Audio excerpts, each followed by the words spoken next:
দ্বিতীয় আমল, তাওবা ও ইস্তেগফার করা। অধিক পরিমাণে ইস্তেগফার এবং বেশি বেশি আল্লাহর কাছে ক্ষমা প্রার্থনা করলে রিজিক বাড়ে। আল্লাহ তাআলা তার অন্যতম নবী ও রাসূল নূহ আলাইহিস সালামের ঘটনা তুলে ইরশাদ করেন, আর বলেছি, তোমাদের রবের কাছে ক্ষমা চাও, নিশ্চয়ই তিনি পরম ক্ষমাশীল। তার কাছে ক্ষমা চাইলে তিনি তোমাদের উপর মুষলধারে বৃষ্টি বর্ষণ করবেন, আর তোমাদেরকে ধন সম্পদ ও সন্তান সন্ততি দিয়ে সাহায্য করবেন, এবং তোমাদের জন্য বাগবাগিচা দেবেন, আর দেবেন নদী নালা। সূরা নূহ আয়াত 10-12। হাদিসের বিষয়টা আরেকটু খোলাসা করে বলা হয়েছে। আব্দুল্লাহ ইবনে আব্বাস রাদিয়াল্লাহু আনহু কর্তৃক বর্ণিত, রাসূল সাল্লাল্লাহু আলাইহি সাল্লাম বলেছেন, যে ব্যক্তি নিয়মিত ইস্তেগফার করবে, আল্লাহ তার সব সংকট থেকে উত্তরণের পথ বের করে দিবেন, শব্দচ্যুতা পিটিয়ে দেবেন এবং অকল্পনীয় উৎস থেকে তার রিজিকের সংস্থান করে দিবেন।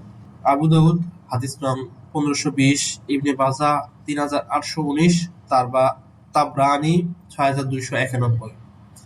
অন্য হাদিসে বর্ণিত হয়েছে, আব্দুল্লাহ ইবনে আব্বাস রাদিয়াল্লাহু আনহু থেকে বর্ণিত, রাসূল সাল্লাল্লাহু আলাইহি ওয়াসাল্লাম বলেছেন, যে ব্যক্তি বেশি বেশি ইস্তেগফার করবে, আল্লাহ তার সব সংকট উত্তরণের পথ থেকে বের করে দিবেন, শব্দচ্যুতা মিটিয়ে দিবেন এবং অকল্পনীয় উৎস থেকে তার রিজিকের ব্যবস্থা করে দিবেন। বাইহাকী 630, মুস্তাদরাক 7677, সহিহ সূত্রে বর্ণিত।